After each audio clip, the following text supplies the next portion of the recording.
माहिरीन सेहत ने खबरदार किया है कि रमज़ानुल मुबारक में चटपटी और तली हुई अशिया के इस्तेमाल में खास एहतियात बरती जाए। तिब्बी माहिरीन ने रोज़ेदारों को मुरगन ग़िज़ाओं के नुकसानात से खबरदार कर दिया।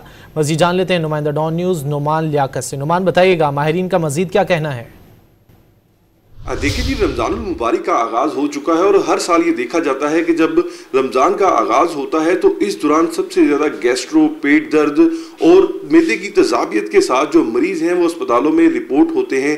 वजूहात क्या हैं और इनसे कैसे बचा जा सकता है? Medical superintendent MS doctor Abid गोरी हमारे साथ मौजूद हैं, इनसे बात करते हैं। सब लोगों से यही इस्तदा है कि अपनी जो खुराक है उसमें जो है ना उसको जितना सिंपल रख सकते हैं इत्तेदाल के साथ। ये जो हमारी रूटीन होती है कि जी हैवी सुबह के टाइम सैरी करना, फिर अफ्तारी के टाइम पे भी जो है ना वो फ्राइड चीज़ें और तली हुई चीज़ें, इसको अवॉइड करना चाहिए और जितना भी अपनी खुराक को सिंपल रख सकें उतना ही हमारी सेहत के वाले से भी अच्छा है। और ये जो आपने जिक्र किया जी कि गैस्ट्रो के और तज़ाबियत के जो केसेस बढ़ जाते हैं वो बिल्कुल इस तरह का जो ना वो कोई फ्यूचर में मसला नहीं होता। जी बिल्कुल, MS सर्विसेज अस्पताल की जानिब से ये बताया गया है कि खाने पीने में एहतियात बरती जाए, जो फ्राई चीज़ें हैं इनके इस्तेमाल को कम किया जाए, क्योंकि अगर फ्राई चीज़ों के इस्तेमाल को कम किया जाएगा तो ये केसेस की तादाद भी रमज़ान में कम से कम हो सकती है। जी।